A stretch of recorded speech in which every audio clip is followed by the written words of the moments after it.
I want to remind you are two types of intervals: melodic intervals and harmonic intervals. Let's take the first one on the right side of harmonic intervals, perfect fifth. Now this is the sound of the perfect fifth. As a harmonic interval, the two notes are sounded together, and you get that hollow sound.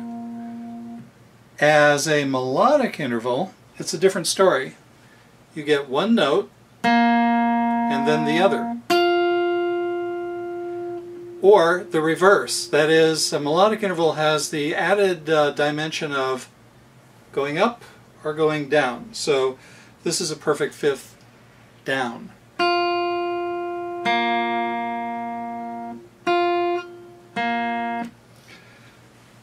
Now that brings me to the first interval that I want to talk about, because it's the big picture interval in this particular phrase, and that is the octave.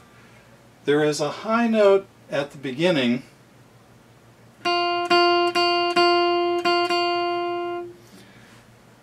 and the same note occurs at the end, an octave lower.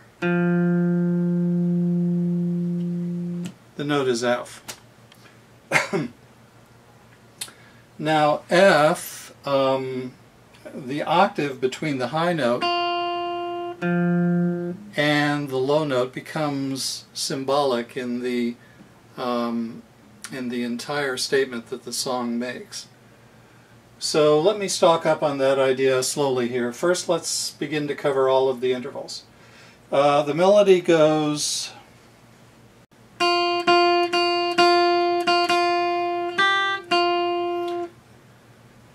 from that first note to this note here. The emphasis is on one note, F, and that is a melodic unison because the same note is repeated. Just for your information, a harmonic unison is when two voices sing the same note at the same time. Two or more voices.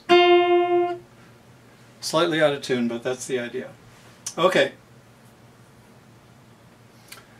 The unison, to my ear, perhaps not to your ear, but to my ear, in this context has a symbolic significance, or it communicates the feeling of steadfast resistance to change or adherence to a promise, as the promise being caught up in the value of that note in relation to the tonic. If you listen to the sound of the note F and the note B flat together, and you hear them melodically, you have a feeling of a promise in the top note. The promise that it's making is to return to the tonic again. And this all has to do with overtones, and so I don't want to bore you with that. But just play along with me and we'll see where this takes us. So, we start out on F, we divert briefly to this note right here, which is G. Now G is only a major second above the first note. So now I have to also mention that it is a major third above the chord root that's playing at the same time, and that is very significant because the major third is a feeling of happiness, tenderness, loving. It's a loving feeling. And if I may backtrack a moment, when we change chords over this tone, we convert the F, which had been playing along as the perfect fifth above the chord root, it changes to a major ninth. This is the sound of the major ninth. And it's a pensive feeling because the major ninth is caught midway between the octave. Here the major ninth falls to the octave, and the major third. So it is a pensive note. It shows up in many songs, such as Yesterday, as a note of pensiveness, meditating on the past and so forth. But here, I think it's something else. I think it's resistance to